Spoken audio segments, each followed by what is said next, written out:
Hey guys, welcome to another episode of the Purple Way podcast. My name is Paris, and today I'm going to be speaking with Cory Brock. Cory, how are you? I'm good, Paris. Thanks for having me. No, my pleasure. Thank you so much for doing this. So, Cory, I would like to start with your background. So, tell me a little bit about yourself and how did you end up kind of being a minister, coming to Yeah. Edinburgh, and etc. I grew up in the States in the deep South and grew up in an area that was very much immersed in religion and Christian religion.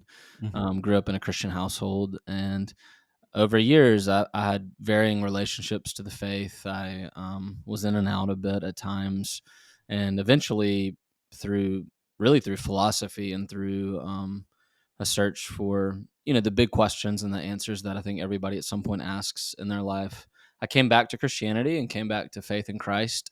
I was planning to do something like go to law school after university. I don't know, something like that in the U.S.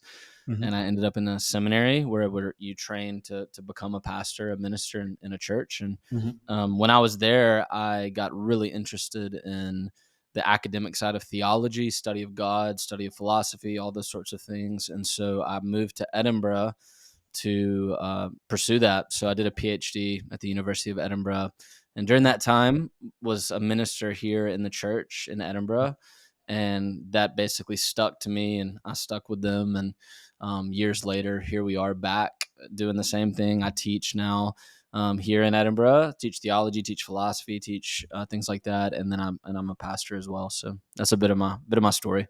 Yeah, a little bit of your background. No, sounds good. And then, so you were in Edinburgh, you did your PhD, then you went back to America, and then kind of moved back to Edinburgh, right? Yeah, exactly. Yeah, So we've been back here for about 3 years now. yeah. It's a very interesting background as well because you also have, like, in a way, kind of the education as well in theology and philosophy. Like, it's not only like, a theological perspective, but kind of you have read and you have done, studies on the topic as well. Yeah, absolutely. Yeah, I mean, I was well, I think one of the things I realized when I was in my master's degree, like studying Bible, scripture, theology, things like that from in a Christian environment, Hmm. um how much the Western tradition had been affected by Christian thought to the core. Yeah. So from philosophy to medicine to the STEM, to scientific endeavors, you think about people like Blaise Pascal, Isaac Newton. Mhm. Blaise Pascal invents the calculator, and he does so while he's in the middle of his prayer life in France one day. And so it brought me to a place where I just wanted to know more. I wanted to know more of how, especially the Enlightenment, affected Mhm. the modern world. So Mhm. this Enlightenment idea in the 17th, 18th century that humanity needed to break the chains of previous authority. Humanity Yeah. needed to rid themselves of the church, for example, and how much that has shaped what we are as people today in 2024. And then, I think in the midst of that, in Paris, I think you've probably been interested in this to some degree. I don't know, but Yeah. to the what now looks like a recovery of maybe old spirituality, and especially younger people. Younger people are really looking for what was once kind of thought to be the shackles of pre-modern world have now become elements of freedom for people again. And Mhm. so I think all of that made me want to study the interplay between philosophy and theology. And so that's what I did. I studied Yeah. modern philosophy, modern theology, and kind of how they've interacted with one another. So Yeah.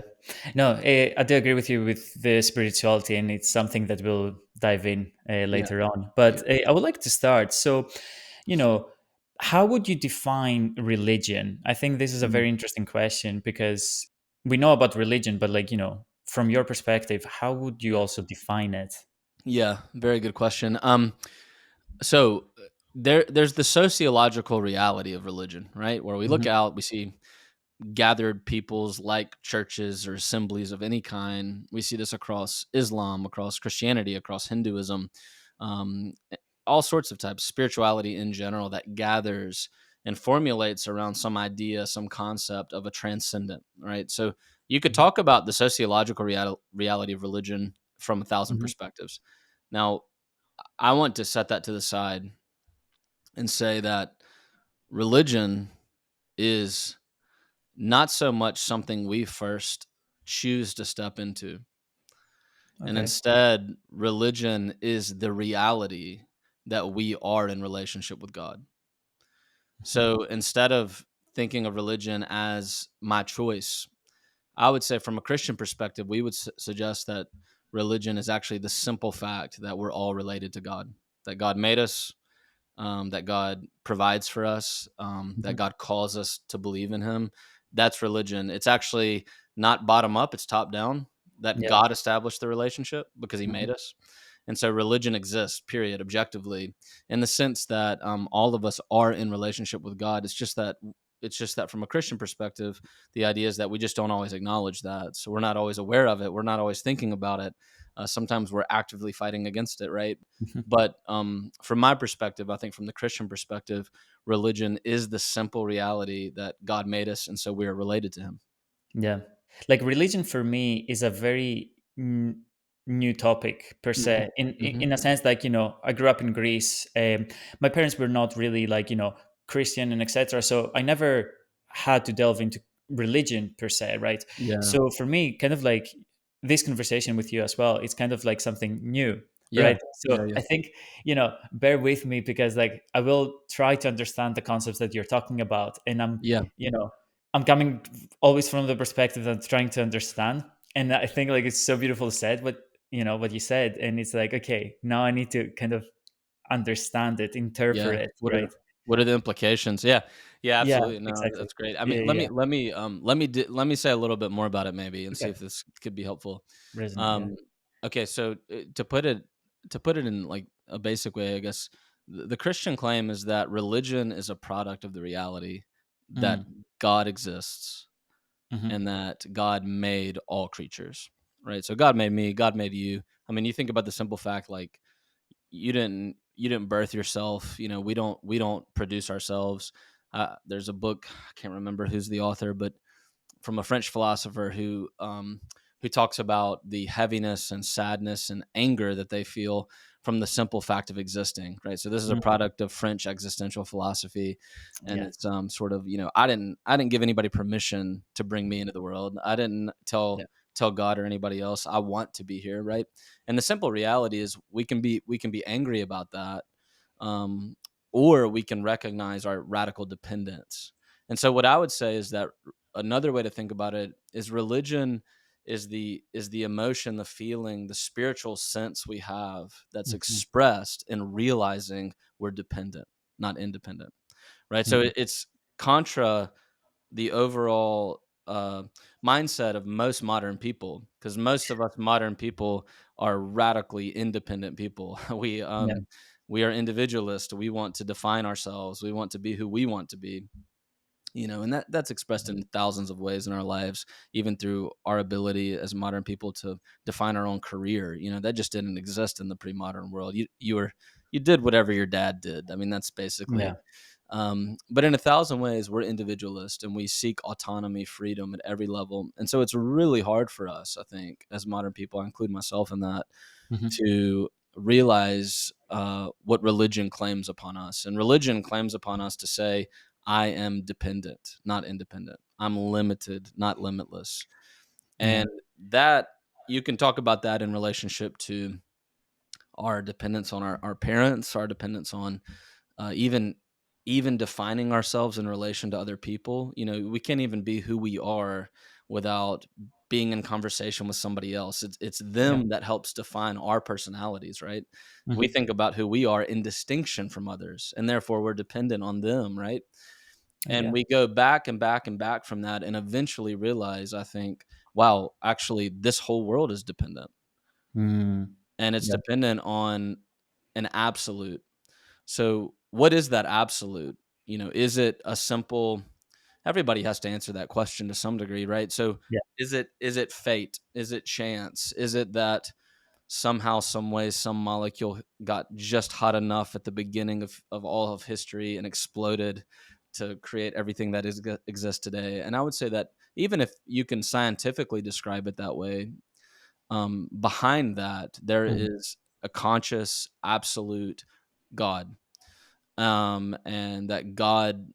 the world doesn't just have a beginning, it has an origin. And that origin is God, and it's God that we're dependent upon. So religion, Yeah. I think, is just the sense of dependence that we Mhm. feel and that we ought to feel based on the objective reality of our relationship to God. Yeah. No, that's quite interesting. And I agree with you in the sense that, like, I think the modern world is very individualistic. Hmm. I think we have reached the point now that we think that we can do everything by ourselves. But Yeah. that's why you see the rise of loneliness and other like Mhm. mental health issues. Like, hey, if you can do everything by yourself, go for it. But then why do we see at the same time the rise of loneliness in particularly like, young people and etc. Yeah. And Yeah. like, so many, again, like there's not a sense of community per se. Maybe you want to be individualistic, but like doesn't work, Mhm. like we can see that it doesn't work. Yeah. Absolutely, absolutely. Yeah, I think Yeah. that some of the things you're talking about there, the three most significant crises of the soul for modern Hmm. people, it's loneliness, it's anxiety, a life of fear, Yeah. and it's boredom. And all three of those, I think, come from the same problem, and that's Yeah. the deep desire to be independent. And Yeah. so our anxiety arises in the situation where we're actually forced into the world to define ourselves, Yeah. and we're afraid. We're afraid of making mistakes. We're afraid of choosing the wrong thing. Some of the freedom I think that Christianity offers is to say to people, "You're made by God. You're dependent, and God sees you and loves you. Mm. And if you have that, you're valued. Yeah. You don't have to define yourself. You can let God say who you are, and you can know that you're loved." Yeah. And you can never be lonely because you've been offered communion with the absolute God. And you don't have to be bored because you have a mission, and that's to recognize that dependence and honor that and live into that. So in all these ways, I think spirituality that's arising in a Hmm. place like the United Kingdom, all across Europe, is a product of that realization of the lack. When you take God away, you want the goods that traditional religion offered, but you don't want the God who gave those goods. And that's one of the real issues, the real tensions that exist in modern people's lives, I think. Yeah, no, I do agree with you on that. Someone who's curious about religion, right? How would you introduce a Christianity, and like, what would you say are like some of the fundamental principles and values of Christianity as well? Yeah. The most important thing I think to know about Christianity is that it is not fundamentally a value in the sense of an ethic, in the sense of a list of rules or commands or anything like that. Hmm. Christianity is actually more like the heartbeat of Christianity is more like opening the newspaper. Hmm. So we don't do that very much anymore. We read our phones, not our True. newspapers with print. But in the day when we would get the morning newspaper, we would see the headline, Mm. and it would say, read all about it. Here's the big event that's happened. Christianity is news. It's not advice. Okay. And so the news of Christianity is the scandalous, radical pronouncement that God has become a human being in Jesus Christ. Mm. So that it's the claim that the Son of God took on human flesh and became one of us. Mm. So that's the news of Christianity. It's not a list of commands. It's not 5 ways to live. It's not 10 ways to better yourself. Though it can offer some of those things down the road, but the main idea is the radical claim that God wanted to be close to us even though we ran from him. So Yeah. that's the idea. God made us, we ran away. Yeah. But in the Son of God, Jesus Christ, he's come close to us to bring us home again. So Mm. it's a historical pronouncement more than it is a value system. Yeah. If that makes sense. Yeah, it kind of does. Can we argue though that, like, for example, like, Christianity does provide some values that you can live by, and Absolutely. that will be, kind of the good way of living life? Yeah, absolutely. So Christianity absolutely acknowledges there's a good way of Yeah. life, right? A path. And the path that uh we're talking about there is just simply the moral order as God has made it, right? So that there's a good way to live, and that way is to live kind of in the grain of the way God's made the world, not against it. And that's expressed, pretty helpfully in what we call the 10 commandments, things like that. Love God more than you love the stuff in this world. Don't worship yourself, worship Mm, God. Don't murder, don't steal, you know, be yeah. faithful to people. These the kind of Mhm. things. These are the traditional expression of the moral grain of the universe. Actually, most people recognize that, right? So, Yeah. it's hard to find a society that hasn't recognized to some degree the basics of the 10 commandments. Yeah. Don't steal from people. One of the interesting questions is why is that the case? True. Why is it that we keep recognizing the same moral rules, the same laws keep getting written in our parliaments and our things? And I would suggest that that's because that's actually real, that God made the world that way and people can recognize it just like they can Mm, recognize their dependence on God, even yeah. though sometimes we suppress that. Well, what Christianity does and says, yeah, there is a right way. It's the moral order, it's acknowledgement of God above all else, walking in the path of the grain of the universe, and it's very helpful to live along those lines. If you're pushing against those lines, you're going to feel it in life. Things aren't going to go well for you. Yeah. But at the same time, Christianity makes this very basic claim, and that's that none of us are able to actually live up to that standard. So, Mhm. at every point of life, we have failed in some way. So Christianity acknowledges really the reason that we all feel guilt and shame. So we Yeah. all walk around to some degree with the weight of shame in our lives about something. And it's an acknowledgement that we are not perfect people. And so the news of Christianity comes along and says, God has come to rescue us from that plight and that problem. Yeah. And God has come close to us even when we ran away from him. God has come to be near unto us in Jesus Christ, even though we rejected him in many ways. And so it does give us an ethic, it does give us a value. But really, what it's trying to do is point to the moral grain of the universe as we all probably see it to a large degree. Yeah.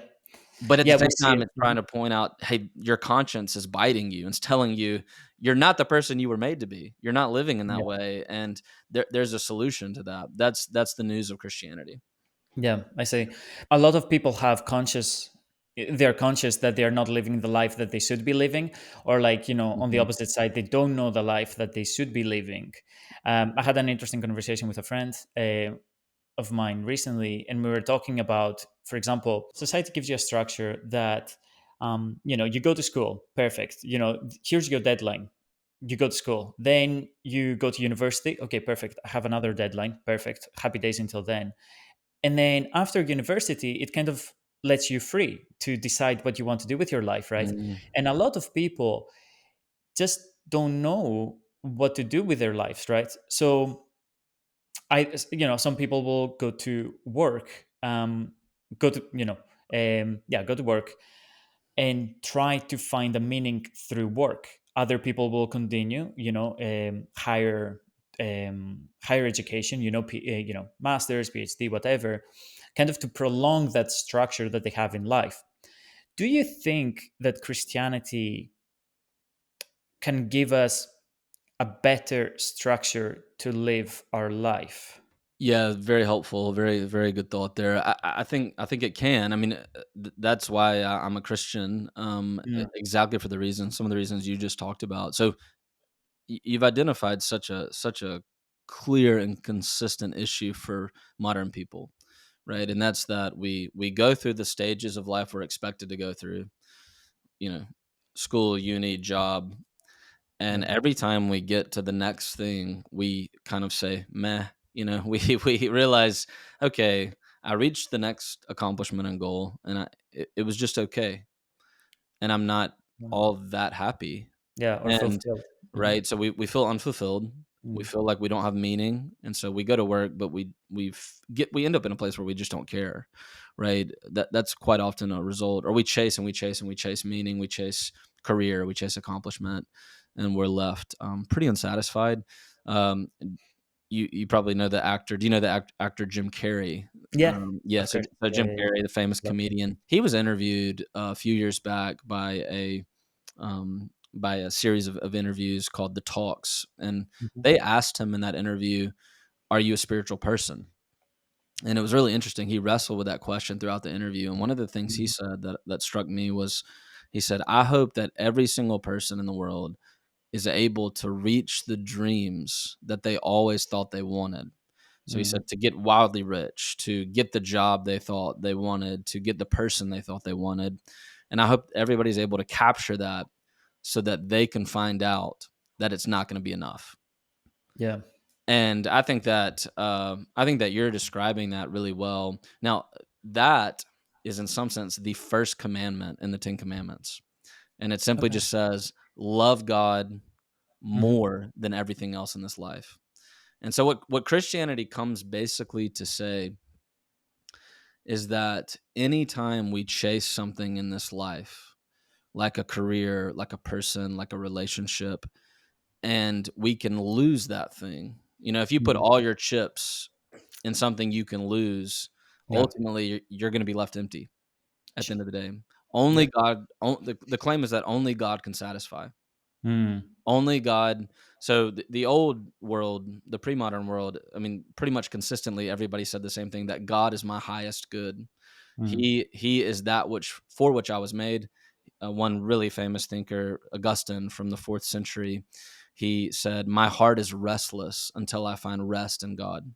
Mm. And so the claim of Christianity is that if you put your hope, your meaning, your purpose, your life goals ultimately in anything in this life that's going to fall away eventually, then what are you left with? You're left with a sort of emptiness down at the bottom of your soul. I love, and I'll finish my thought with this.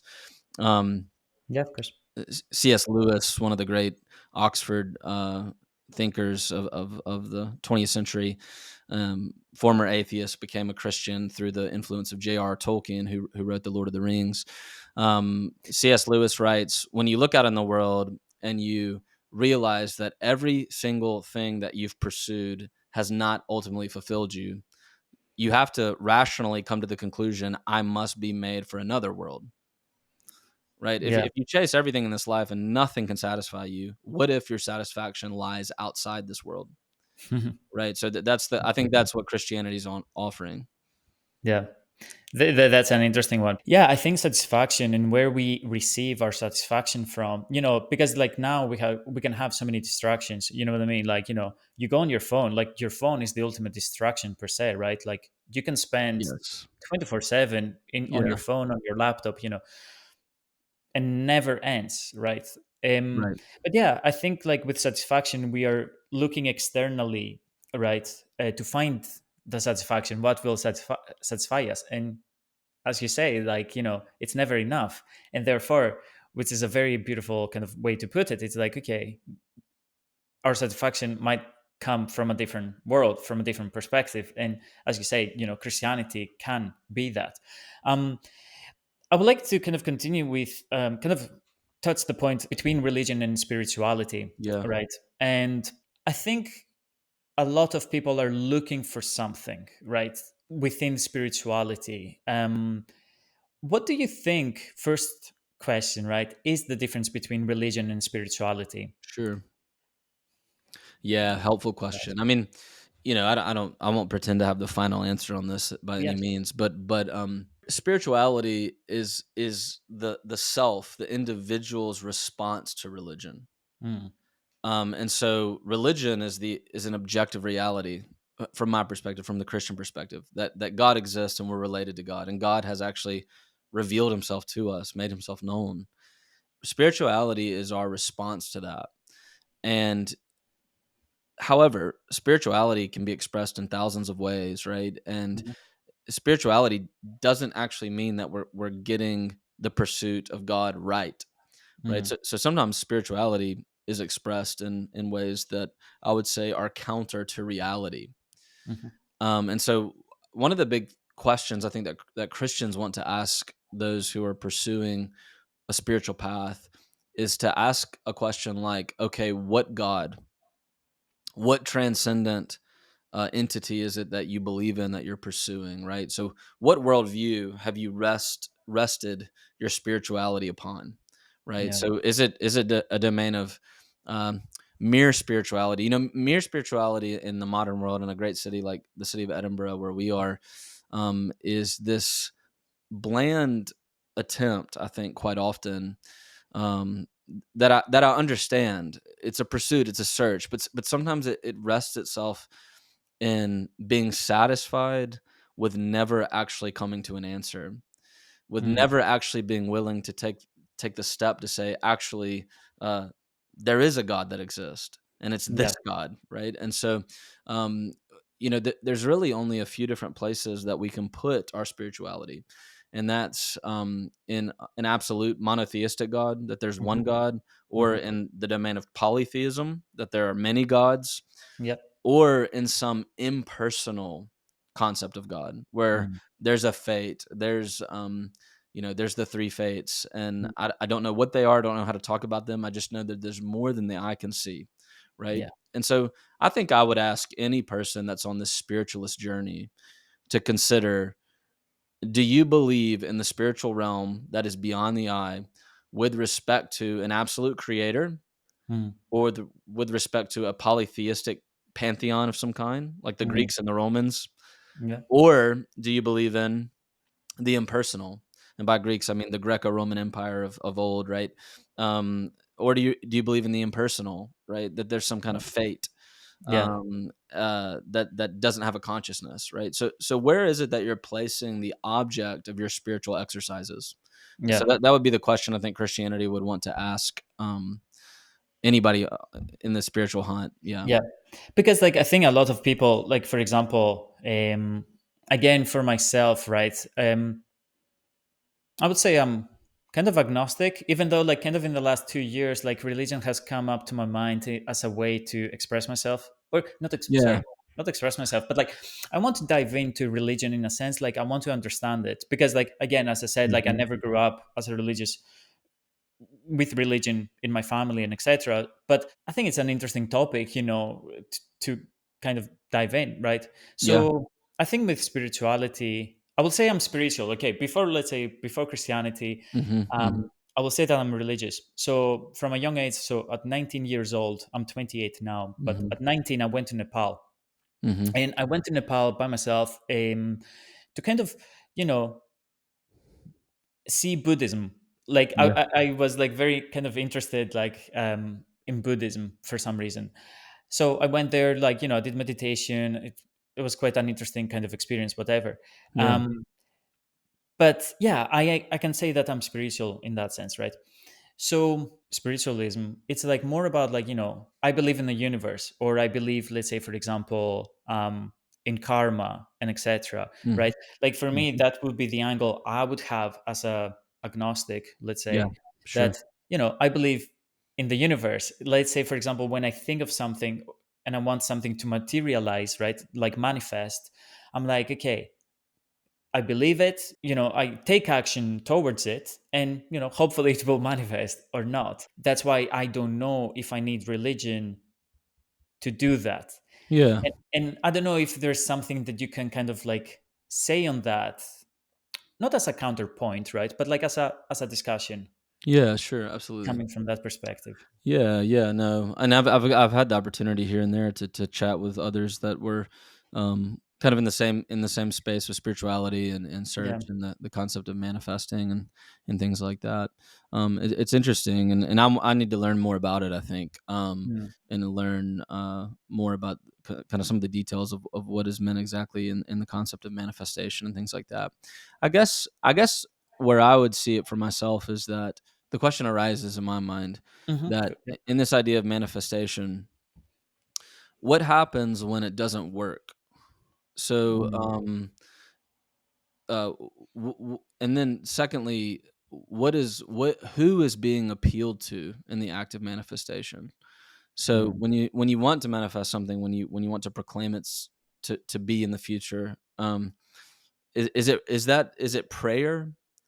Um, And if it is prayer, talking to the transcendent, talking to the supernatural, talking to, um, the universe, I Yeah. suppose, is that universe, personal or impersonal? Does it have consciousness? And if not, then can it hear? And if Mm. so, um, is it manifest in kind of the multiplicity of um, through creatures, I guess. So some people, I guess, I've come across people who will talk about that the universe, the reality of the spiritual, the transcendent, Mm, is actually just the connection of all human consciousness across space and time, right? But that collective then becomes the universe. mm, So is it that, or is it something that is higher than the human creature? Is it something that makes the human creature for you? mhm. So a couple questions that I would be interested in. They're good questions, to be honest, and I have not dived into the questions, to be honest. I think I have kept it very surface level Yeah, with yeah, that. You know what sure. I mean? And that's an interesting one because, like, I agree with you. I think, like, for example, if you're gonna believe in something, like, understand why you believe in it, right? Like, To a degree, yeah. I mean, well, I wouldn't want to push too hard on that because I think yeah, that sure. all of us are in a lifetime process, right, of trying to Mm, come to understanding. And I guess one of the things I think about there is so one of the ways I've often thought about it is through the lens of this concept of um, looking out at the way I understand reality, mhm, like is like sort of like building a map, and there are boundaries on all of our maps. If you pull out a map of Greece or France or the UK, the UK has a very clear boundary, and that's the island itself, yeah, right? It's land, it's waterlocked, and so um, we think about those boundaries in our map building. And so when I think about like, okay, what exists, what's out there, mm, what are kind of the basics? I guess another way to talk about it would be the metaphor of a building. Like, what's the foundations that I mhm, think are impossible to take away, or you lose everything. I think about that question, map building, building in the sense of building something with my understanding of what exists, mhm, and I ask, okay, what foundations, what boundaries make the best sense of life mm, in all of its domains, and I mean um, make the best sense intellectually, make the best mhm, sense existentially. So not only like through the lens of scientific intelligibility, but also actually our human needs. We mhm, were talking very helpfully earlier, I think, about just the deep longing for satisfaction and meaning, yeah, and that's an existential need we all have. That's mhm, so consistent across the human pursuit of meaning throughout all the generations.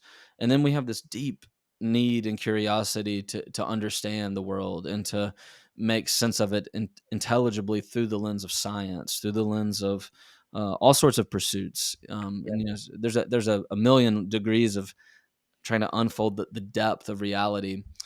I guess in any kind of spiritual pursuit, mhm, the questions that come to my mind are always, how does a spiritual claim make sense of life objectively mm, and then provide for the needs of humanity existentially?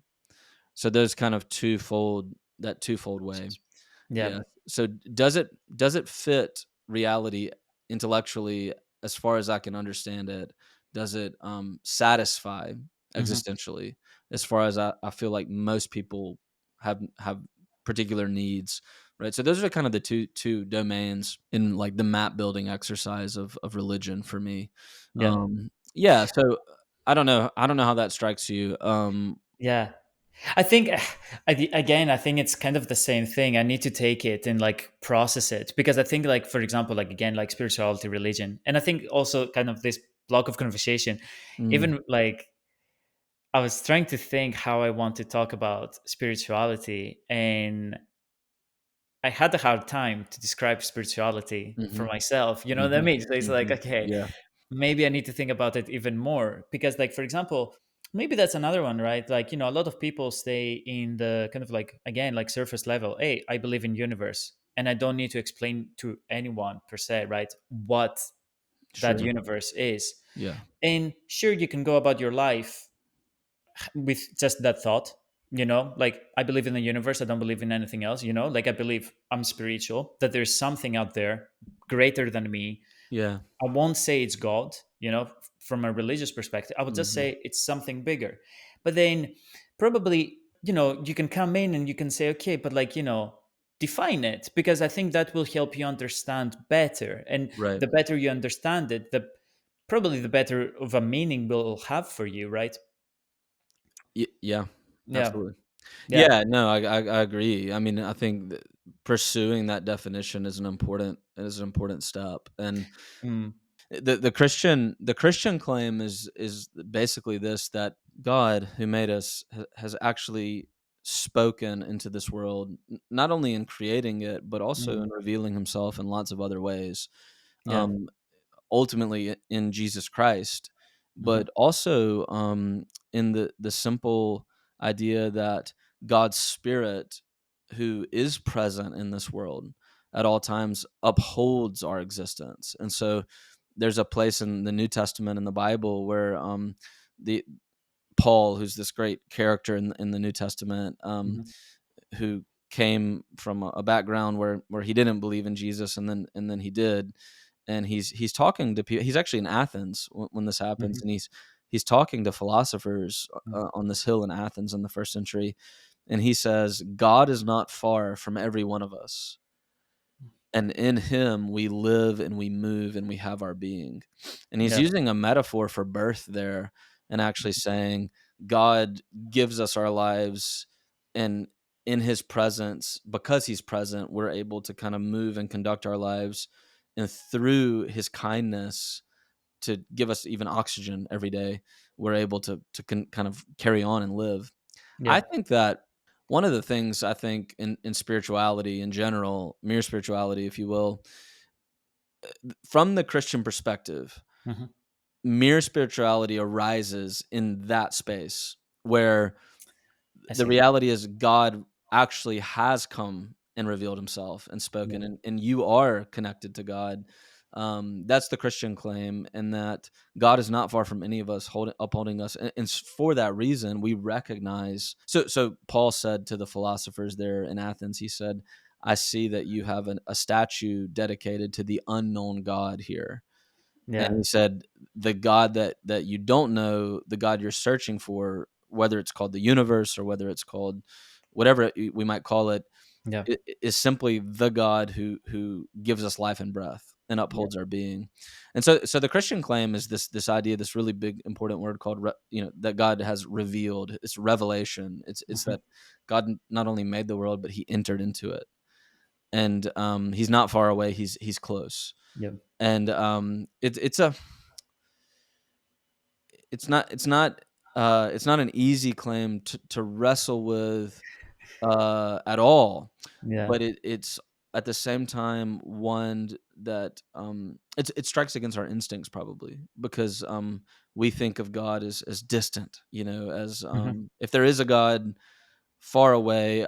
Yeah. Bertrand Russell, very famous atheist in the early 20th century, he said, "When I die, if there is a God, I'm going to say to him, there was not enough evidence." So that's what he said. Yeah. And the Christianity actually says the exact opposite of Russell. It says the evidence is your existence, your Yeah. dependence. Yeah. It's that there is something upon which we're all dependent, and that is what gives rise to all of our spirituality. Like, we're all spiritual, even if we suppress that and deny it. Russell, we Mm. would say, I would say to Russell, I think you are spiritual. I just think you're pushing it down. Yeah. So there's a bit of that in Freud, because Freud talks about this repressed consciousness that we all have at the bottom of our Mhm. souls. And I agree. I think that there is a repressed consciousness of our spirituality, and it's a product, I think, of God's presence. And so that's the way I would think through, I guess, spirituality. One of Spirituality. those, yeah, Yeah. No, I think, yeah, it's very interesting. It seems like, kind of spirituality could be for many people the first step towards, exploring then the yeah, religion, right? absolutely, I think like more and more people become spiritual, and, some delve into the religious, others stay in that level, right? yeah, And depends on, you know anyone's life, decisions and etc, like what they hmm want to do with if they want to dive into religion or stay kind of like, okay, no, I will just say I'm spiritual, and then Yeah. that's me, happy Yeah. days. But what I would like to ask you is, what do you think is the role of religion in this kind of like world, the modern world that we live in? Because, like, for example, if let's say, for we have technology, we have, like, science, right? Mm. On top of that, you have spirituality, and people can stay up to that level. What's the role, therefore, of Yeah. religion? Yeah. That's a great question. I think that one of the important things that religion, organized religion, institutional Hmm. religion, but simply the religious claims, especially from Christianity in our country here, one of the very important things is that religion needs to matter in every sphere of life. Mm. And the reason I think it does is because it offers us a few things. One of the most important things it offers all of us is humility. Hmm. And so the Christian claim fundamentally says you're absolutely dependent on the absolute God, and you're not autonomous. You're not self-governing. You're Yeah. not the master of your own fate and the ruler of Mm. your own universe. And so one of the really let me give you an example. So Sure. every time an election season comes around, Mm. so they're about to face an election season in France. The Yeah. U.S. just had an election season, right? That Yeah. was always wild and crazy, That's all. and every time these election seasons come around, people can get to a place where they really do place their ultimate hopes in Mm. the next possible candidate, Hmm. right? And in the U.S., Republican or Democrat, there were some who thought if this person, then the world is over. If that person, then the world is over. And it Yeah. feels that way. It feels such an existential crisis with the Yeah. elections that comes about. Mm. Um, in the Bible, one of the ideas is that because God exists, every single ruler is dust in the scales. In terms of the meaning of history, a Yeah. ruler, a president, a king, a prime minister is like one speck of dust dropped into the scale. Um, Yeah. that there, so for politics, for the state, for the sphere of lawmaking, what religion offers is the claim God is bigger than every Mm. single king. And Yeah. actually, the king needs to recognize that he doesn't make the moral order, God does. Yeah. So one of the claims would be, how do we come about making our laws, True. right? Yeah. Why is it wrong to murder? Why is it wrong to steal? We Yeah. keep writing that into our basic laws, right? And the claim is that because God says so, Yeah. right? So religion offers that. It offers a justification for the Mhm. law that we keep wanting to write. It offers a justification for saying, actually, the king doesn't stand above the law, but underneath it, just like Yeah. all of us do, right? Mm. So that would be one example in one sphere. It also says to the person who gets really anxious in an election, you don't need to be a utopianist thinking that Mm. the next president will bring about utopia, nor do you need to be an absolute pessimist Yeah. thinking that the next president's going to destroy the world, Yeah. because God is upholding it. God is ultimately the one that you can rest in. So, we could talk about the application then of belief to all different spheres, but one of the most important ways I think to summarize it would be humility. The scientist needs that, right? The Sure. scientist who's studying the universe needs to realize, hey, you're a human. You're not God. You make mistakes. You don't actually know everything. Mm. But God's given you the tools to know a lot, and so we're thankful for that, right? So Yeah. it protects us from extremes, I would say. Hmm.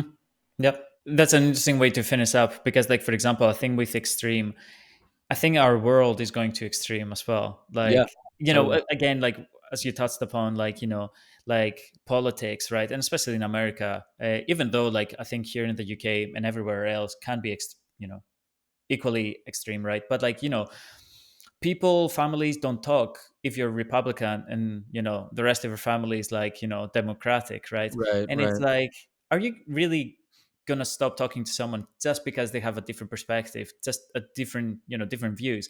And and yeah, and a lot of people stress, and it's like, as you say, like, people come and go.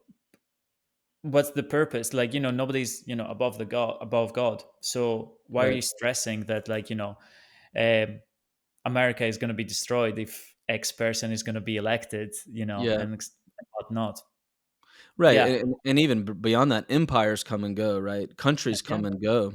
yeah, They're all ultimately, as the Old Testament, the Psalms put it, they're dust in the scales. I mean, yeah. that there's a bigger meaning than just Mm, the good of a nation state, right? And I think that that's the humility that we all need. Let me give you one last example. hmm You talked about, the what can come sometimes become disparaging one another because of a different opinion on mm, politics or whatever issue, right? um to the point, I think a lot of people have real concern about this, to the point where some can charge others with sort of a subhumanity, not even mm, being human, not even having the basic dignity that a human being, by way of being a human, deserves if they disagree with you. That's the mhm. extremity. That's Twitter creates extremes like that, doesn't it? Yes, And yeah, yeah. and what religion gives, what Christian religion gives, is this ability to say human dignity never goes away, Mm, because God says humans are his image and worth it and valuable. And so you and I can disagree about a thousand things, and what religion tells me is that you are full of dignity and yeah, value, right? And we have to, I think that's why it's so important, it's so fundamental. um there's a lot of scary things that come about when we take that away, because then when we start to take away basic human dignity as given by God, then we're going to put power hmm in certain hands that have the ability to suppress certain types of people. yeah, And that's happened over and over again in the 20th century, right? hmm And I would say that at the heart of these horrific power plays that have taken place is a lack of the basic theological view, God-given view, that mm, every single human being is equal because they're made in God's image, yeah, right? And so that would be another important thing that Christianity offers. yeah. And there's a lot to talk about that as well, to be honest, because, like, God made humans equal, but of course, I think over the course of history, we can, thousands of examples to show that they're Yeah, not, humans are not treated equally. right, And I think, right. yeah, I do agree with you. I think, like, if we had God, religion, and Christianity in that perspective, I think, probably one can argue that the world would be in a better place. Yeah, indeed. Yeah. I think so. Yeah. I would like to shift a little bit from religion and kind of talk about, like, career and wealth, right? Mm, In the mm, prospect of religion. mm, So one of my questions is that a lot of people nowadays, focus on material success, right? yeah. Money, career, and etc. Because also of the role models that are on social media, right? So Mm, many people. Let's say for men, right? It's like, oh, mm, get fit, make money, and mm, mm. indulge in, like, different aspects, right? Yeah, What can we learn from Christianity when it comes to chasing money, career, and success? yeah. How can we, approach that topic? Boy, this is important, isn't it? I mean, Yeah. I've heard someone recently say that TikTok is the sin of lust, Mm, Instagram the sin of envy, and Twitter the sin of pride. All yeah. expressed online. And Mm, yeah. So what does Christianity say to career, to the pursuit of money, things like that? yeah. Well, again, what I would want to suggest is that Christianity holds good things in tension, and it provides, I think, such a helpful theory of life for us, because what it says is God made us to work.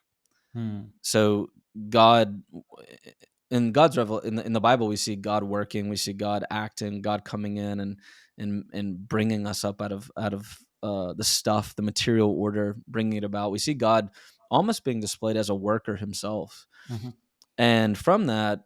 he there's this charge to go and be fruitful, make something of the world, take the raw materials of life and produce something. So be Mhm. a culture maker is one way we often say it. Make something, make culture, Yeah. create languages, create stories, create, you know robots, whatever, invent. Yeah.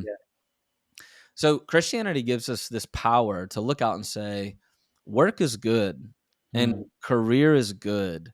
Mm. And there's a reason why when we're not working, we feel pretty hopeless, right? Yeah, You know, correct. Mhm. so you can on the one hand say, I hate work. I hate my job. I just want to be able to watch Netflix all day. And then you start watching Netflix all day and you realize I hate watching Netflix all day. Mhm. Like I want to be able to do something with my life. Yeah. And there's that tension, right? Well, why? Two things. One, God made work and work is good. Number two, Mhm. because of our rebellion against God, our rejection at times of the moral order that he's made and even of him, everything is not the way it should be. And we've really kind of bent and disordered life from Mm. what it was intended to be. And so work is good, but work is hard. And that tension we all feel. I want to work, yet I feel frustrated in my work.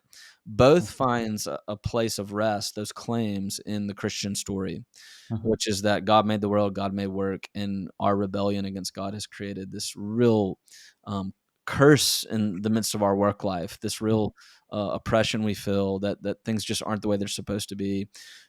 And I think I feel that tension all the time. I feel that tension in my work life of I can't get enough of it, and I can't. I want to run away all the time, right? And Yeah, yeah, yeah. both and so we call it labor for a reason. There's a futility in it, yet a Mhm. possible fruition, fruitful bearing that we desire so much, right? So Mhm. that's Sure. kind of the theory of work within and career from a Christian perspective. Yeah. Yeah. So, and also, like, how should we then, let's say, for example, like, I am a egoistic, I don't know, like, maniac, Mm, like, mm, who I want to achieve, yeah. success, but like success in a sense of like, I want to have as much money as I can, right? Like, Mm, how should I reapproach that topic? yeah. Yeah. Yeah. Well, one of the things I would say to that person who recognizes that in Mhm. themselves, and that's all of us, I mean, to some degree, we've all got that thing that we want so much of. And Mhm. I don't know if you've read it at all, but I really love J.R.R. Tolkien's Lord of the Rings stories. Mhm. And one of the great characters in the Lord of the Rings is the ring. And Okay.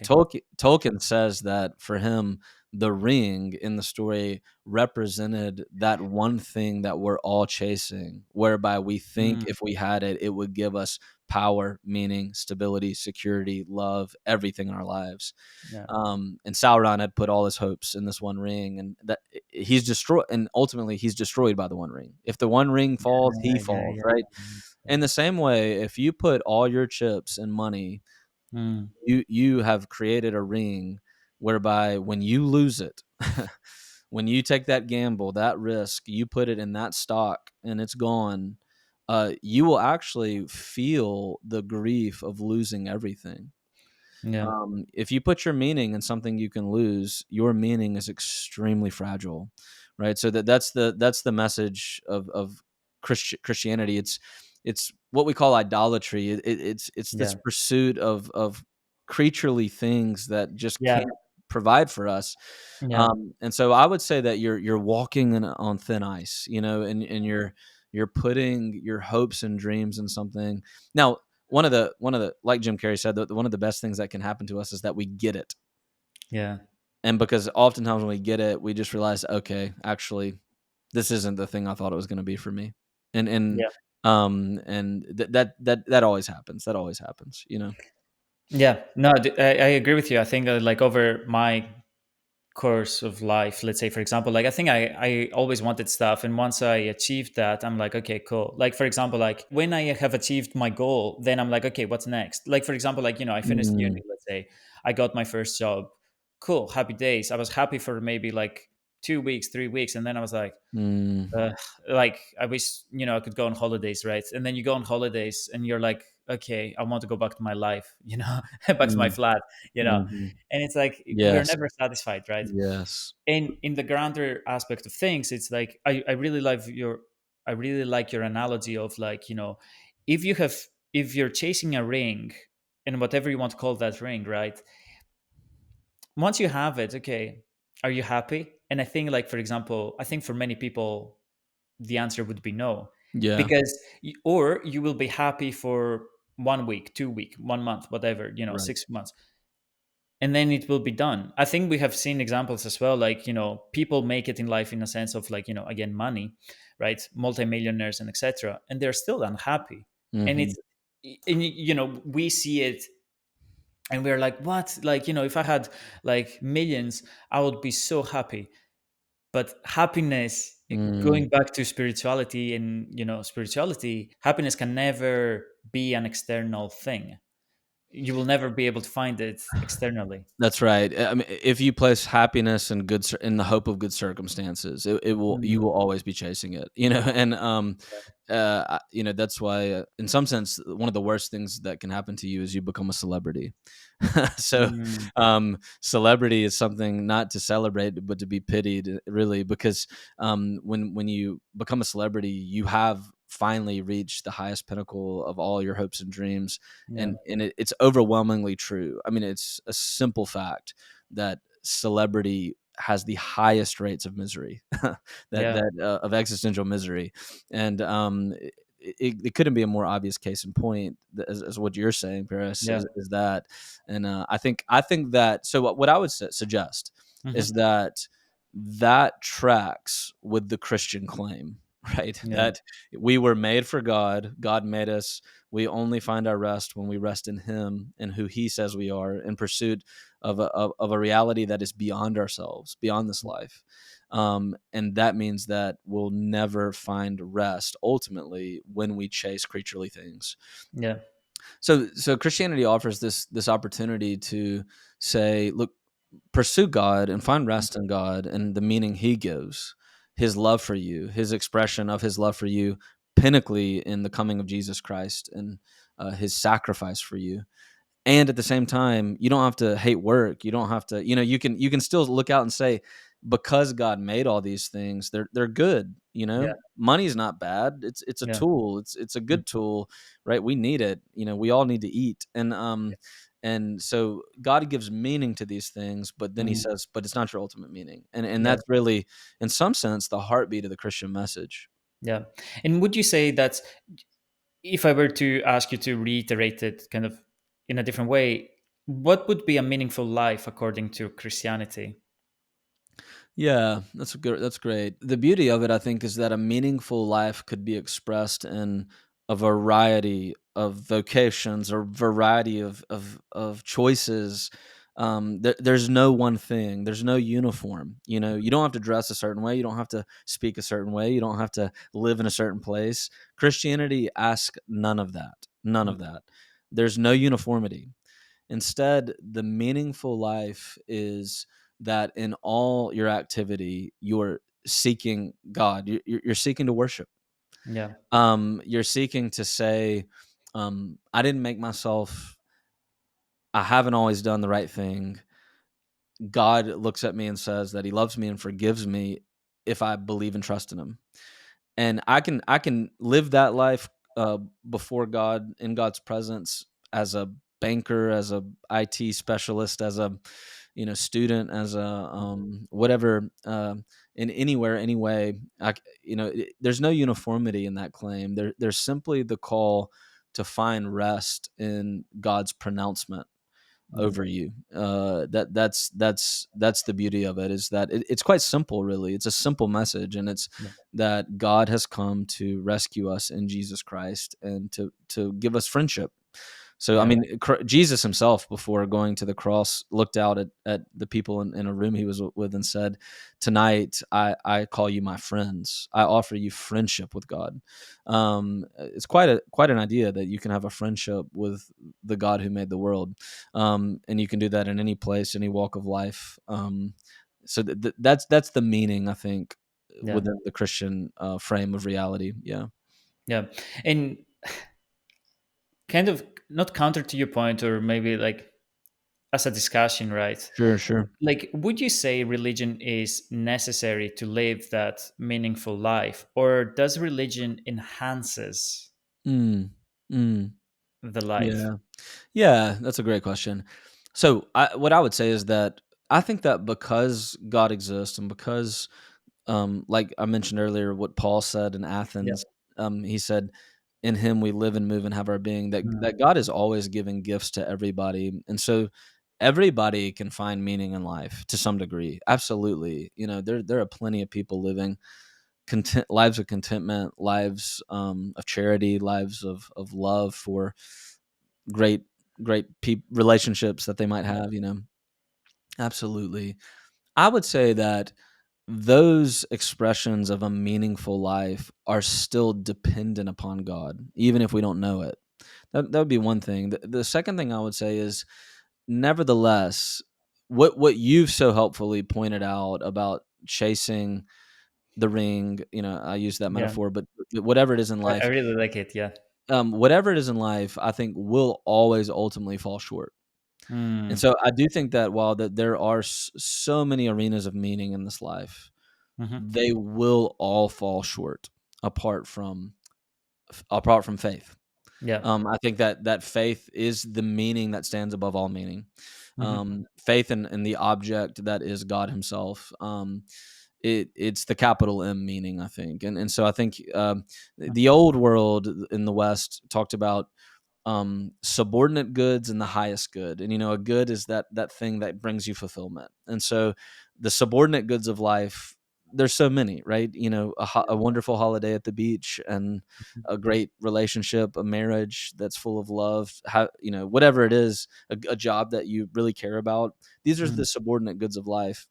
But I would suggest that they participate in the ultimate good, which Mm. is the knowledge and pursuit of God. Interesting. Um, with the pursuit of God, right? So one of the things that I would like to also touch on is the relationship that we have with other people, right? And kind of Christianity says that, the first and main relationship you should kind of pursue in your life is with God, right? And it might be a silly question, but like, why should God come first? Why should Mm. that be our first and ultimate kind of relationship? Yeah, yeah, that's a great question. Um, One reason would be that God is back to what I started with, but God is the one on whom we absolutely depend, right? Mm. So I guess you think about we will have different backgrounds, different stories. Both of us, every human being, right, is born into this world Hmm. and has biological parents, and we can have so many different expressions of our relationship to a biological parent. Hmm. Sometimes it's really healthy, sometimes it's really good, Hmm. sometimes it's not, right? Sometimes it's broken. It's sometimes there's abandonment. There's really hard things there. Um, I think when we look at that, we can recognize, wow, I'm very dependent on other people. I'm very Mm. dependent on a parent, but that relationship is relative. Hmm. I mean, some days it's good, some days it's not. And I know that as a friend to other people, some days I'm a good friend, some days I'm not. you know. Yeah. Yeah. Um and the reason I think our relationship with God is most important is because the claim is not only that God is the one we are absolutely dependent on, that will never that you can't walk away from. I mean, he made you, there's that's everything. But at the same time, it's also the claim that this God who created it is also good. Mm. And so there's this idea there that he does not leave us or forsake us. Okay. And so we can have the greatest relationship in the world, and then all of a sudden we don't, right? Yeah. With a human, Hmm. breakups are incredibly difficult, and Hmm. and the idea is that the absolute God is the one you can depend on absolutely. Not only are you dependent on him for your existence, Yeah. but actually you can existentially depend Mm. because he's for you. That's the claim. And so it would be for that reason. Yeah. Yeah. No, it's very interesting. And again, I think I go to the point that, like, with this kind of like topics, which is a beautiful one. I don't think it's like a, okay, I have listened to this and now I understand it. I think it's a deeper Yeah. meaning that you're giving. That's good. The Yeah, journey of faith is can be for some people a light switch. You know, yeah, it can be a you know, walking into a room and you go from darkness to light. For others, it's a slow train. You know, yeah. and it can take, you know, we can think about these things for years and years and years, and yeah. So I completely agree. I have heard you talk about relationships, and you talk about covenant and contractual relationships, right? Hmm. Um, First, I would like to kind of, if you can provide a background on the terminology. So, what Yeah. does a covenant relationship and what does a contractual relationship is? And Mm, then also, why should we, strive to build covenant relationships with yeah. other people? Yeah. That's good. So that relates a lot to what we were just talking about. So Yeah. the difference in covenant and contractual relationships. So a contractual relationship is one where we have in hundreds of ways almost every day, and it can be as petty, as small, as brief as the relationship we have with the human being behind the at the till when we check out at, you know, a restaurant or a store, right? So we might go to, you know, the local supermarket, the grocery store, and we put all these groceries in our cart, and we come to the checkout, and as soon as we put the groceries there, we've entered into this relationship with this person, right? Mm, And that relationship is contractual, right? It's a complete this for that relationship, yeah. right? So they're going to come and say to you, okay, that'll be 130 pounds or dollars or whatever kind of currency you use, and you're saying, I agree, I will give you that money, and they're saying, great, and if you give me that money, I will give you the stuff that you laid on this countertop. Right? Yeah. Yeah. That's a contract. A contract is a relationship you enter where it's a this for that. Hmm. So if you give me something valuable, I'll give you something valuable. Yeah. But if you fail to give me something valuable, I'm not going to give you anything. Right? Yeah. That's contract.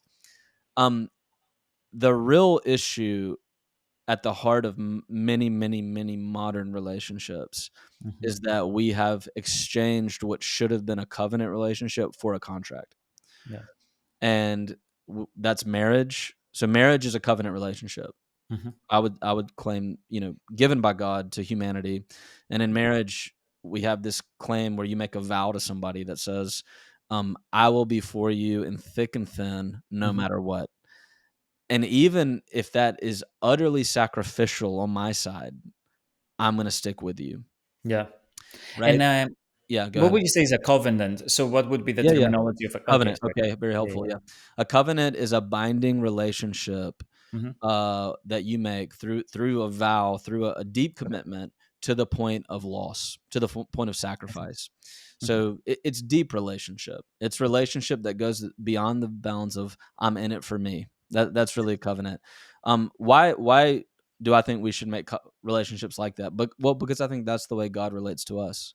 So I think Hmm. God looks at us and says, "I will be for you even when you're not for me." Yes. Right, and so that's God's covenant love expressed in this world, and I think that that's manifest in the best of our relationships. And so you can have, you know, our covenant relationships aren't many in life. We don't go around covenanting with everybody. We, you know, we might have that through a spouse or a partner of some kind. We Yeah. might have that in a friendship. You know, we might have a friendship where, you know, some of us will have a friend from childhood where we think, if they call me today and ask, I will drop everything and Yeah. go to help them, right? If I find them in the worst possible situation and circumstance in their life, I will be there even if they don't want me to be, right? Yeah. That's the expression of a covenant love, of covenant friendship, right? So it's very, it's not an easy relationship, No, uh, it's not. Yeah. right? It's sacrificial, Yeah. but sacrifice is the heart of all meaningful relationship. Yeah, I definitely agree. I think sacrifice is very important. And from my experience in life, I think a lot of relationships are contractual from what Mm, I see. I guess there's nothing bad with having a contractual relationship per se, right? If both parties kind of like know that that's the case. But in order to find meaningful relationships and build meaningful relationships, the foundation should be a covenant relationship, right? Yeah, again, it's we most of our relationships in life are contractual and they have to Mm. be.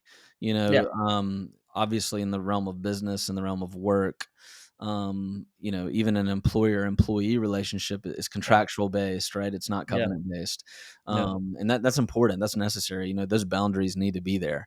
yeah, Contracts provide boundaries, right? So yeah, I agree with you. I mean, there's not a lot of sometimes we might only have 2 covenantal relationships, 1 to 2 in the whole of our lives, right? yeah. So what are these? A parent and a child. Hmm. That's one, right? Family, Hmm. friendship can be covenantal. Obviously, spouse partners can be covenantal. For me as a Christian, also, I would Hmm. say my relationship with the church, with the people of God, is Yeah. covenantal. So it's one where I look and say, I'm for you, no matter what. I'm willing to sacrifice my life for you. So I think we have covered it, but I will ask it just in case if you wanted to add something more, right? yeah, I sure. feel like in my generation, right, like, we have a lot of unhealthy relationship with other people, either it Mm, is like constant dating or like, mm, diminished relationships and again, we go back to loneliness, right? Like, that people don't build relationships anymore, covenant relationships, right? How can we go about building good relationships mm, with our partner, romantic partner, with mm, our friends? How would you go yeah. about, from a Christian perspective, to build those covenant relationships Mm, with other people? Where does it yeah. start? Yeah. Really good. Really good. Yeah. I mean, this is a big question, right? And Yeah. one that has to be answered both generally but also very specifically, right? So Mhm. it's important, like for anybody in a relationship, to take very specific counsel and wisdom, because every relationship's different, and the different personalities at play, the different contexts, the different vices and struggles that each person might have, all have to be talked about really specifically to really get at things. I mean, here's what, maybe to be as general as I can be. Here would be a couple things. One would be that um, real love is not first a feeling. Mhm. Real love is first a commitment to Mhm. pursue the good of another. So, so Yeah. you know, think about it like this: I'm married. When my wife first grabbed my hand, when Mm. we held hands at some point years ago,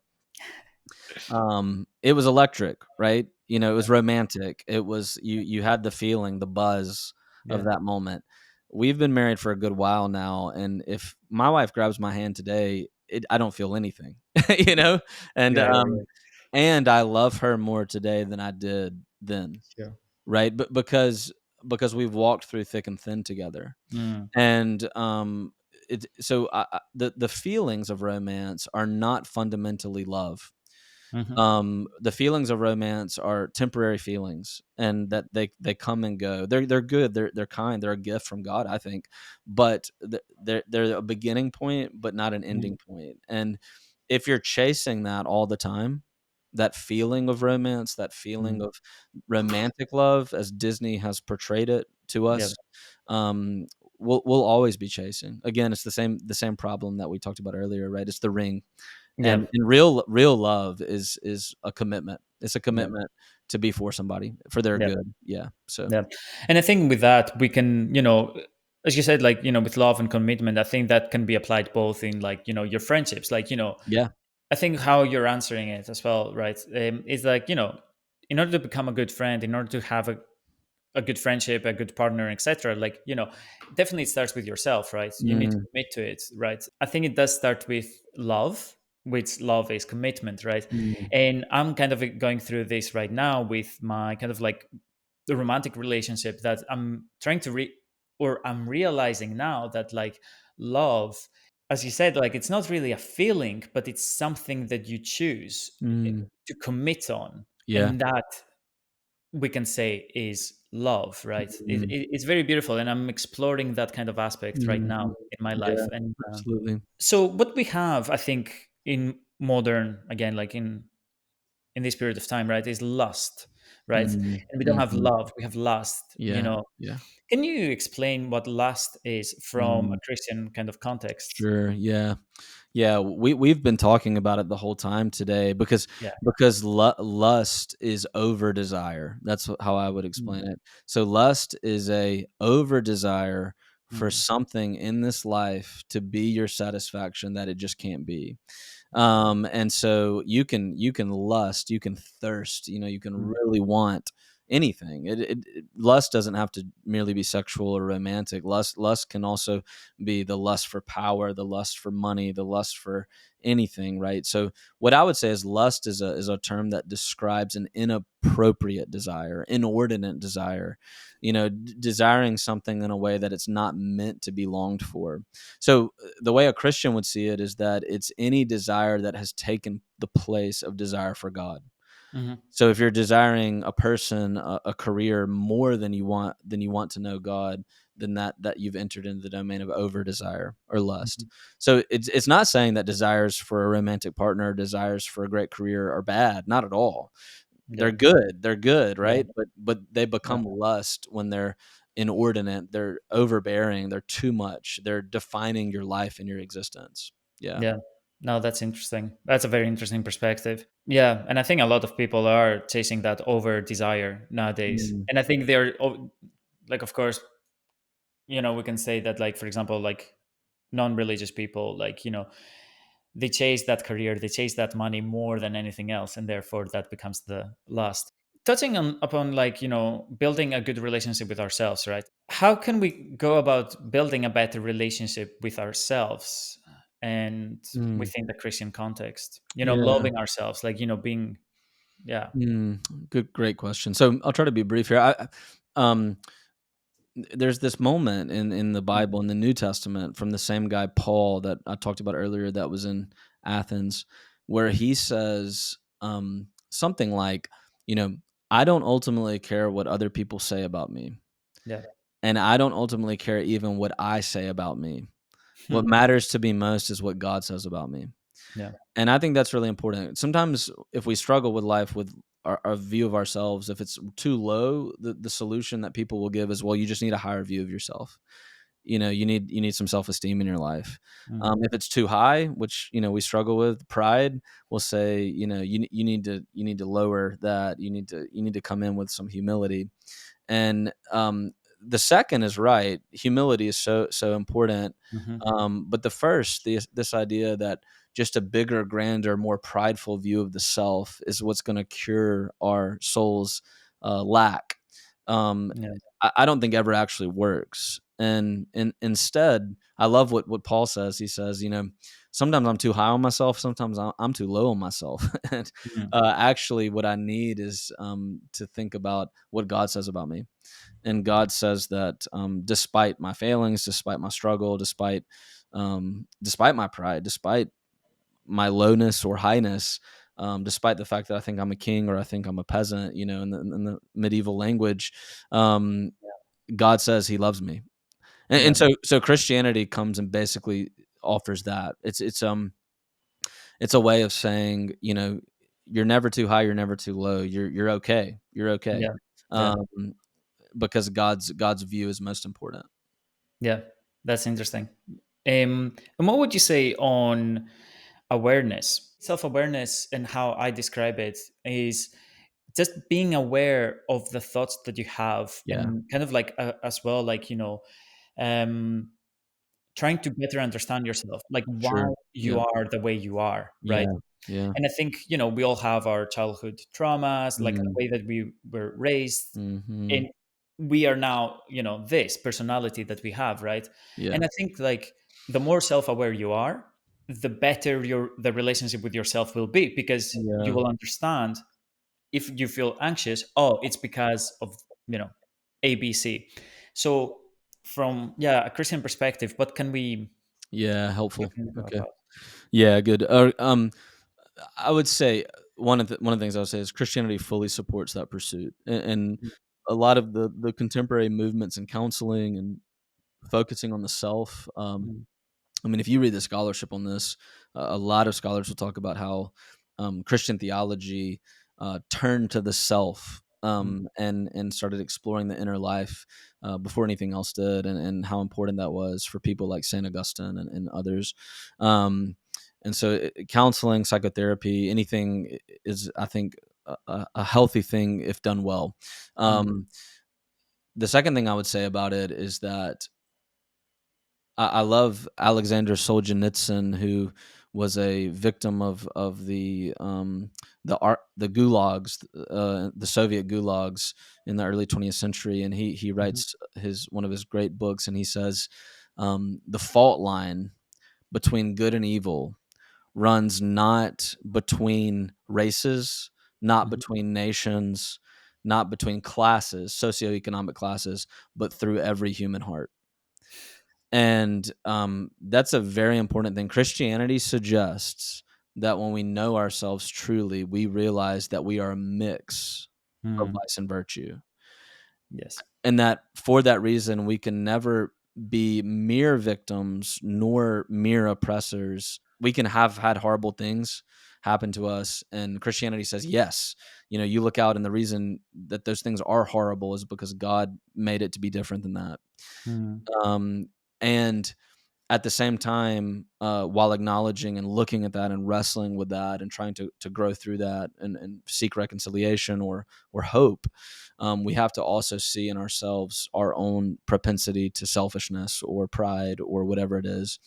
And so I appreciate Solzhenitsyn. He became a Christian while he was under imprisoned, Mhm. in the and he said, it's the reason he said that is because he looked out at the guard that guarded his cell, and he said, if I would have been born in a different circumstance, that would have been me. I would have been the guard, and somebody Yeah. else would have been the prisoner.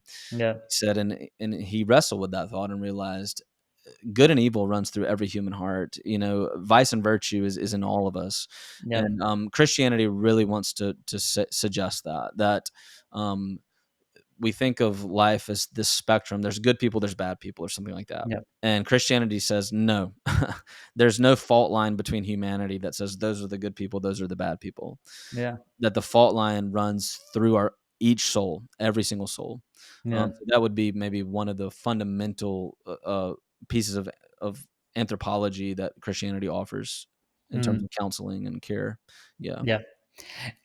Definitely, I think there are various examples throughout history. If we look at like Second World War and etc., like people nowadays will say, "Oh, if I was, you know, uh, let's just say Yes. German, you know what I mean? I would not do those atrocities." But the thing is, like, probably you would. Like, and there are experiments on that say that in modern experiments that you put people in a specific situation, and then they will act the same way that those back in the Second World War people Yeah. would act. It's just, yeah, it's a default. Like, you think that you're not going to be that person, but kind of unfortunately you will be.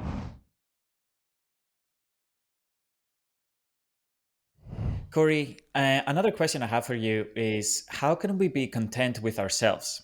So I come Mm. from the perspective that, nowadays with the materialistic world and, consumerism, a lot of people say, I will be happy only when, I get the job, when I get the girlfriend, when I get the house. Yeah. So what's your perspective on that?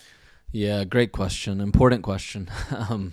Really difficult in a way to answer. I think one thing that comes to my mind, Paris, is that from a Christian perspective, in the Christian tradition, we have Jesus' teaching in the Gospels, right? And Jesus has this section that we call the Beatitudes. And the Beatitudes all begin with the word blessed. Blessed are those who do X, Y, Z. Blessed are the merciful. Blessed are peacemakers, et cetera, et cetera. And one of the things that's significant that Christians have talked about for centuries is that when you look at how Jesus lays out what it means to have the content life, the life of contentment, the life of blessedness, another way to translate that is the life of happiness. One of the really significant features is that he does not say, blessed are those, happy are those who chase happiness. Mm. And instead, he actually points you away from yourself. And so he says, happy are those who show mercy. Happy are those who make peace in the midst of conflict, et cetera, et cetera. And so one of the things I would say that Christianity says about this question is that if you chase happiness, you will not find it. Because chasing happiness is always to turn inward. It's to turn back on yourself and to point the spotlight at your needs and your desires. And instead, Christianity comes and says, actually, to get happiness, you gotta stop looking for it. And instead, you've got to get outside of yourself, and you've got to serve other people. And that happiness is actually not about pursuing mere personal desire.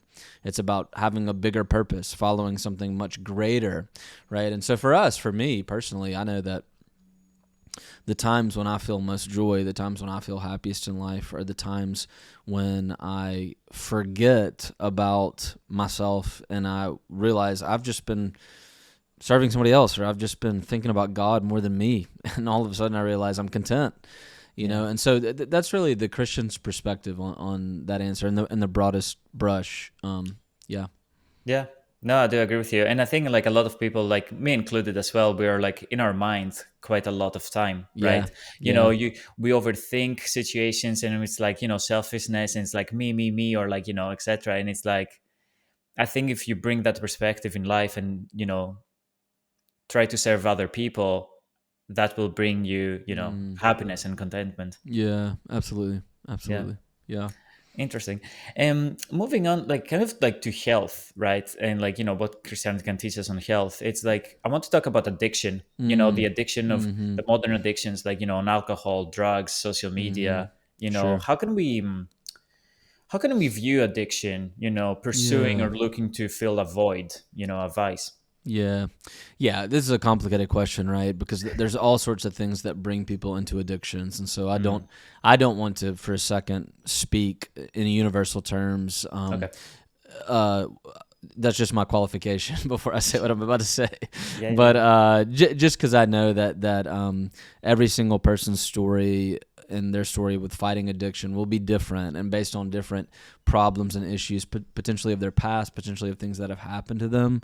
And so I want to acknowledge that. At the same time, I can come and say in the most general sense that one of the reasons I think that people can sometimes do struggle with addictions, and this is from the biblical perspective. So this is me trying to speak objectively about what someone like the Apostle Paul teaches in the New Testament about this issue. He talks about it in language of the earthly, so that we pursue things that are merely earthly. So, one way to say it is this, that for Christianity, the problems are never found in the items themselves, right? So you can have an addiction to technology, to screens, as you mentioned, to social media. And I would come and say, I think Christianity would say, the issue is not in the technology. The issue is not in the screen, right? The issue is not in the thing itself. That's not the problem. The problem is that the human heart is bent towards over-desiring these things, right? So the problem is one of desire in the self, and it's the word idolatry in the Bible means over-desire. So it's the same word, it's the same idea as the word lust. So sometimes lust is used merely for, as a sexual word, a word pertaining to sexuality, but actually it can be put on anything. So you can lust after anything, and lust in the Christian concept is effectively an addiction. It's effectively wanting something in this life too much, wanting a good thing, but wanting it badly, over wanting it. And the reason for that, according to the Apostle Paul, is that we chase after these things and we want these things and we love these things too much because we've actually replaced God with this thing on earth. So this thing on earth has become our God. Yeah. And so we chase it and we chase it and we chase it and we want it too much. And we can't stop wanting it, right? And so one of the ways to get at this question, because we can have addictions of all kinds, right? We all have some type of bent towards an addiction. And the way that the New Testament frames that is through the issue of actually the fact that we don't desire God enough. And for that reason, we end up chasing things, and they become the thing we love the most. So that's one way I think I would frame it in the most broad discussion of a struggle with addictions. Yeah. No, it's a very good perspective, and it's a broad perspective. And I think, like, people can take, definitely, it gives a perspective, and I think people will, have to internalize it. And because I Yeah. do believe it's about desire, as you said, what do you desire and why do you desire it? And then kind of like seek internally maybe the reasons behind it. Mm, exactly. Yeah, exactly. Yeah, I think Yeah. that's well Yeah. said. So, Yeah. yeah. Um, Outside the context of religion, right? Do you think it's important for people to have faith and Mm, belief? yeah. I do. Well, I do. A couple things here. One is this. I think when we talked, earlier in some of the questions, I pointed this out once or twice, but say it again in a different way, maybe. I think that everybody has faith. Mm.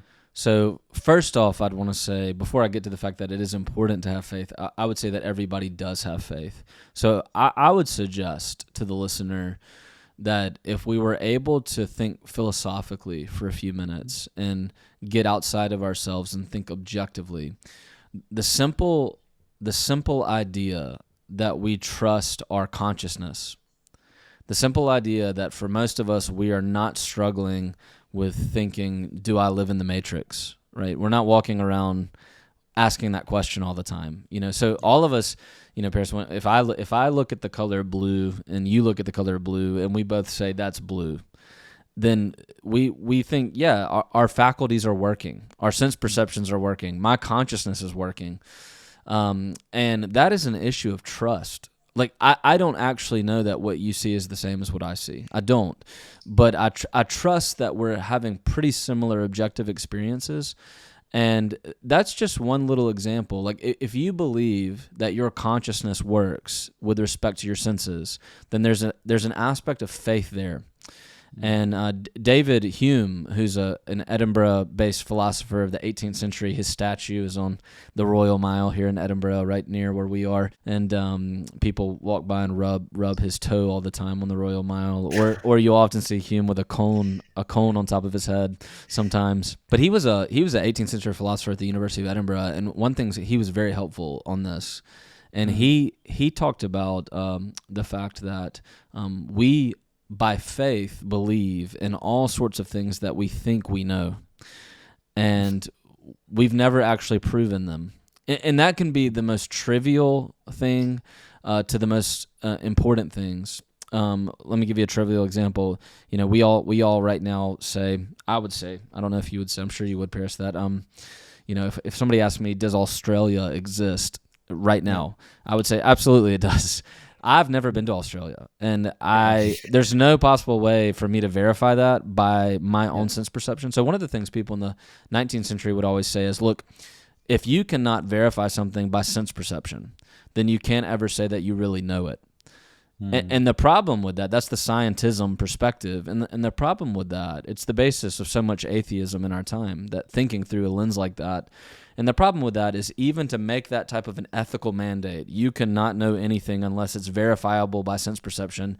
Well, you can't verify that ethic by sense perception. That's a metaphysical claim. It's an invisible claim, right? Yeah. And so I would simply suggest first that actually we're all functioning by faith. We trust people. We trust what people tell us. We trust our senses. So we believe in moral normativity. And have we ever seen it? Have we ever touched it? Even the philosophers will tell us, and I'll stop talking about this, Paris, but the philosophers will tell us that even numbers. So it's not as if any of us have ever gone out for a walk in the woods and found the number 3. Yeah. No, we think in quantity, but we've never seen number in itself, right? We believe that numbers are real, but you've never touched the number 3. You just think through the lens of the number 3, the quantity, right? But I believe in numbers. And the reason that I believe in numbers, that they actually exist, is because I believe that God, in his mind, his ideas, created the creaturely reality of number, right? And so we all operate by faith, even the scientist who assumes that number exists. And so that would be the first thing. The second thing, and I'll say this really fast, and that's just this, that in the light of that, Paris, I think that if we're able to realize that, how much we actually operate by faith in belief in things that we do not see. How about love? That's one. How about love? Then are we not willing to go a step beyond that and say, if I'm willing to believe in invisible, absolute moral norms, whereby I would say that this act or that act is unjust no matter what country it's in, no matter what person does it at any time, an absolute moral norm, am I not willing to take the step of faith that says, I also believe in an absolute lawgiver, right, God? So I think that we need faith. I think we need faith to justify what we say we think we know. Yeah. It's a completely beautiful perspective, and like I do agree with you. I think like a lot of things that we do are out of faith, and what I was thinking is that also like like in law, innocent until proven guilty, right? In a sense, like you have to have faith to begin with, and like let's say with trust, right? You trust people, right, up to a certain extent to begin with, and only if they prove you wrong, then you're like, okay, cool, Right. he's not trustworthy. So Right. another question I have for you, I only have a couple more, is I don't know, in the last like maybe 2 years, I have started thinking of mortality and death, right? Yeah. And it's something that, we have a limited time here on Earth. Yes. How would you go about thinking about mortality Yeah. or Christian? Yeah. Yeah, man. Big question. Important. Yeah. Here's what I could say briefly about it. One thing is to say, I think what Christianity says about death is so helpful, and that's to say that death is an enemy. That's the biggest claim Christianity makes about death. So Christianity doesn't look at death and say, well, it's just the natural process. It's not, the famous song from The Lion King, The Circle of Life, the original Lion King movie, where there's this song that basically sings, hey, it's all the circle of life. Everybody dies. The animals die. They feed the grass, right? Decay is so necessary for survival for the next generation. Christianity comes and says, actually, death is an imposter. It's a thief. Death is evil. Death is not good. Death is an enemy, and death has come into this world through the brokenness of this world that's been brought about by all sorts of things, but especially the human rejection of God. Fundamentally, our rebellion against what this world should have been. And so death has come in as an enemy. Now, I think that is freedom to be able to say that. I think that when I get on and see somebody on the internet or Twitter or wherever talk about how, look, I'm not afraid to die, I'm ready for death, and I'm ready. I don't want to live forever. I don't want eternal life. Yeah. I think that I would just really would love to sit down and probe in detail some questions with that person and ask, and ask some questions. And I think if we're honest with ourselves, all of us could really want to be able to say death is my enemy. And Christianity says that death is my enemy. The Apostle Paul comes and talks about this in 1 Corinthians 15, and he says death is the last enemy. And then he says, but because of the resurrection of Jesus Christ, we are able to say, but death, where is thy sting? In other words, he says that though death is my great enemy, that in the resurrection of the Son of God, I have a reason to look out with hope and say, but there is something beyond death. There is a resurrection. Death, where is thy sting? Now he begins to taunt death. Yeah. And so that's the Christian perspective, is that death is a great enemy. It's an evil. We don't want it to exist. It shouldn't exist. And God has come to do something about it. That's the Christian claim. Yeah. No, that's interesting. And the last question for you is, if you had a message to give to people who are maybe curious about religion, Christianity, etc., what would that message be? Yeah, that's great. Boy, hard to reduce that to one thing. Let me think about it. Maybe I'll say it like this. I would just ask our listeners today to be willing to look at the claims of Christianity objectively. Mm. So I would ask them to give some time, be willing, if you never have, to ask the questions, to ask questions about the Christian claims, about the coming of the Son of God in human history, Jesus Christ, his historical reality, the historical claims surrounding the resurrection of the Son of God in history, but even also broader, some objective claims about things like origins. Where did you come from? Mm. Who are you? Do you have an identity that is unchanging in the face of all the change around you? Do you have meaning and purpose? Mm. And if you do, where does it come from? If it's bigger than your subjective feelings, right? So I would just simply ask the listener to. There are monumental claims being made by every religion. I recognize that, and I think it's really important for all of us to take a really strong look at those claims at some point in life and ask, what is this religion saying is real? What is it saying happened in history? What is it saying about meaning and purpose? And what is it saying about salvation? What is it offering in terms of hope? And so, yeah, that would be my request is just to give a really fair, objective look at Christianity and the claims that the gospel makes. Yeah. No, that's beautiful.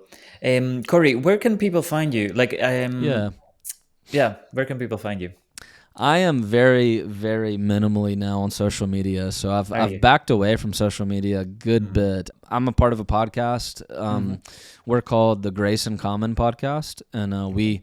we come and record weekly about theology, about Christian thought, about all sorts of things around Christian thought. Mm-hmm. But then I would always welcome anybody that ever wanted to pop by. I pastor. I'm the minister of a church in Edinburgh on the Royal Mile called St. Columba's. So be very happy to see anybody there anytime and chat with them. So yeah, those are a couple obvious places. I am on Twitter. I am on places like that. Cory at Cory C. Brock. And pop on there from time to time. But Yeah. yeah. So No, that's beautiful. Thank you so much for your time, and thank you also for coming back and like finishing up the yeah, podcast. I Paris, do absolutely, appreciate man. that. Absolutely. Yeah, it's really good. Yeah, it's really good. So thanks for having No, me. my pleasure. Yeah.